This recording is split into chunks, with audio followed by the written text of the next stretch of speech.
അമ്മേ, എനിക്ക് പുതിയ പട്ടുപാവാട വേണം. ഞാൻ അമ്മയോട് എൻ്റെ ആഗ്രഹം പറഞ്ഞു. നീ അച്ഛനോട് പറഞ്ഞോ, എനിക്ക് എവിടുന്ന പൈസ? അതിപ്പോൾ എനിക്കറിയാലോ അമ്മയുടെ കയ്യിൽ പൈസ ഇല്ലയെന്ന്. അമ്മ വഴി ആവശ്യം അച്ഛനിലേക്ക് എത്തണം. എനിക്കത്രേ ഉള്ളൂ. കാരണം സ്നേഹമൊക്കെ ഉണ്ടെങ്കിലും അച്ഛനോട് ആവശ്യങ്ങൾ പറയാനും കൂടുതൽ സൗണ്ട് ഇടാനൊക്കെ എനിക്ക് പേടിയായിരുന്നു അന്ന്. അതുപോലെ അച്ഛനൊന്ന് നോക്കിയാൽ മതി, ഞാനൊന്ന് ഉരുകിപ്പോവും. പക്ഷേ അമ്മയുടെ കയ്യിൽ നിന്ന് എത്ര കിട്ടിയാലും അതൊക്കെ എന്താണെന്ന് മട്ടാണ് എനിക്ക്. ചിലപ്പോൾ എൻ്റെ മകന് ഇന്ന് അങ്ങനെ ആവുമെന്ന് എൻ്റെ അടിയൊക്കെ വാങ്ങി കൂട്ടണത്. അങ്ങനെ ആവശ്യം അമ്മ വഴി അച്ഛൻ്റെ ചെവിയിലെത്തി. പഠിക്കാൻ പുസ്തകം മുന്നിലാണെങ്കിലും ചെവി അങ്ങ് അവരുടെ വർത്തമാനത്തിലാണ്.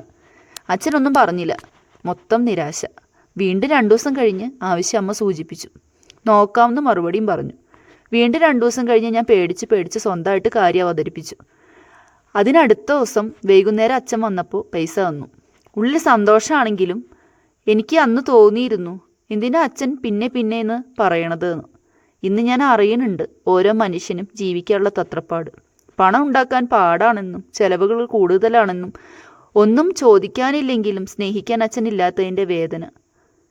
100 ഉടുപ്പുകളുണ്ടെങ്കിലും സ്നേഹത്തോടെ പ്രിയപ്പെട്ടവരിൽ നിന്നും കിട്ടുന്ന ആ ഒരു സന്തോഷം ഇനി ഇല്ലല്ലോ എന്നുള്ള വാസ്തവം.